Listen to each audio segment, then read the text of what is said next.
So today we're going to be talking about how to design and facilitate high-quality, learner-centered online experiences. And I just wanted to go over a brief table of contents. We're going to focus on design guidelines as well as facilitation guidelines. And in each of the categories, we're going to outline strategies to assist and then provide some examples. So to begin, let's look at the design guidelines and go through some strategies and also bring it forward to some examples. So based on the work of Wang from 2012 and Ang from 2012, we're going to employ the CIA, a little bit of a learning acronym, and that is for collaborative, interactive, and authentic. So you can see with the accompanying visual that is top secret. But we're going to be returning to those qualities. Another important portion of the design is to allow things to be self-regulated. And two very important areas to bring that is both for activities for the learners and then assessments for the learners. Also, a way to motivate learners is to give them an interaction, a relevance, and an autonomy. And I really enjoyed the image of the light bulb plugging itself in to sort of give a visual reminder of those factors to make the learning really meaningful for students. One theme I'm going to be returning to again and again is scaffolding.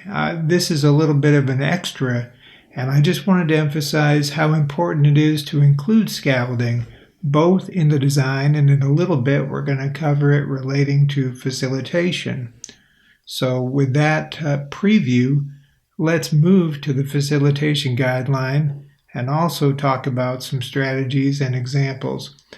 To return to the scaffolding, it's important to design in scaffolding, but then for a facilitator, it's also important to give coaching and use the scaffolding to avoid frustration for the learners.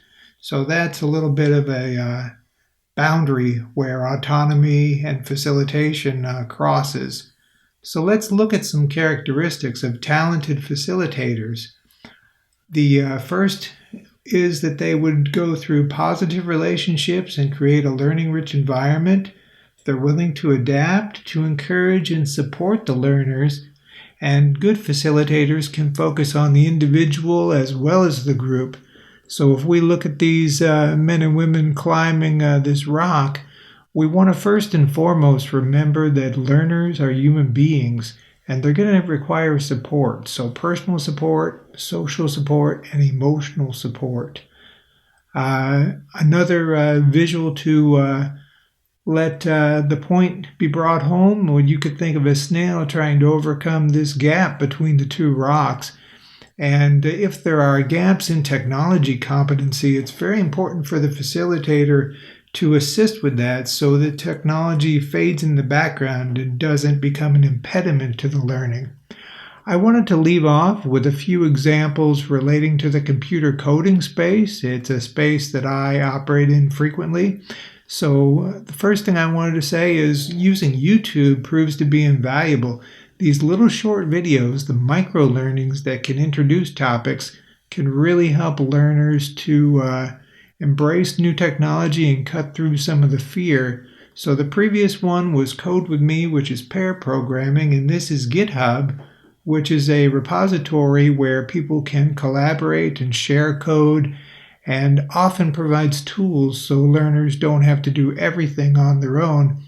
And then to really take the technology to the next level, we're going to bring in AI, artificial intelligence, and allow a co-pilot, an AI pair programmer, to assist learners. And this is sort of cutting edge, where the computer itself is acting like the peer. And then to close out the presentation, I'd like to go over the references. And if I'm able, I will post the references in the description on YouTube so that any further research could be made by the viewer. So I wanted to thank you for watching, and I hope that proved some use to you. Thank you.